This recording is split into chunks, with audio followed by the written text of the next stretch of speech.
हिंदी हमारी मातृभाषा है। यह एक ऐसी भाषा है जो हमें जोड़ती है, हमें एकता का एहसास दिलाती है। भारत की विविधता में हिंदी एकता का सूत्र है। यह भाषा सरल है, सहज है और सबकी है। हिंदी भाषा का इतिहास बहुत पुराना है। यह भाषा संस्कृत से निकली है और समय के साथ विकसित हुई है।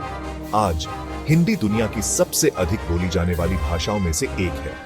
हिंदी साहित्य बहुत समृद्ध है। कविता, कहानी, नाटक, उपन्यास, हर विधा में हिंदी ने अपना लोहा मनवाया है। प्रेमचंद, महादेवी वर्मा, सूर्यकांत त्रिपाठी निराला जैसे महान लेखकों ने हिंदी साहित्य को नई ऊंचाइयों तक पहुंचाया है।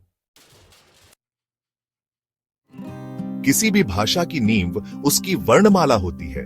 हिंदी भाषा की वर्णमाला को देवनागरी लिपि में लिखा जाता है। देवनागरी लिपि बहुत ही वैज्ञानिक और सुंदर लिपि है। हिंदी वर्णमाला में कुल 52 वर्ण होते हैं। इनमें से 11 स्वर और 33 व्यंजन होते हैं। स्वर वे वर्ण होते हैं जिनका उच्चारण स्वतंत्र रूप से होता है। व्यंजन वे वर्ण होते हैं जिनका उच्चारण स्वरों की सहायता से होता है। क, ख, ग, घ, नीन ये सभी व्यंजन हैं। स्वर और व्यंजन मिलकर शब्दों का निर्माण करते हैं। भाषा का सबसे महत्वपूर्ण कार्य विचारों का आदान प्रदान करना है। हिंदी भाषा में हम अपने विचारों को बहुत ही सरल और प्रभावशाली तरीके से व्यक्त कर सकते हैं।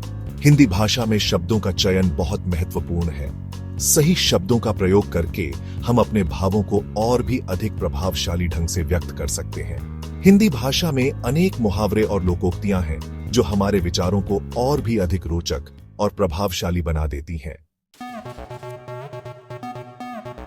जिस प्रकार किसी भी कार्य को सुचारू रूप से चलाने के लिए नियमों का होना आवश्यक है, उसी प्रकार किसी भी भाषा को शुद्ध और प्रभावशाली बनाने के लिए व्याकरण का ज्ञान आवश्यक है। हिंदी व्याकरण में संज्ञा, सर्वनाम, क्रिया, विशेषण, लिंग, वचन, कारक, काल आदि अनेक महत्वपूर्ण विषय आते हैं। व्याकरण के नियमों का पालन करके हम शुद्ध हिंदी बोल और लिख सकते हैं। इससे हमारे विचारों को समझने में आसानी होती है और हमारी बात दूसरों पर अधिक प्रभाव डालती है।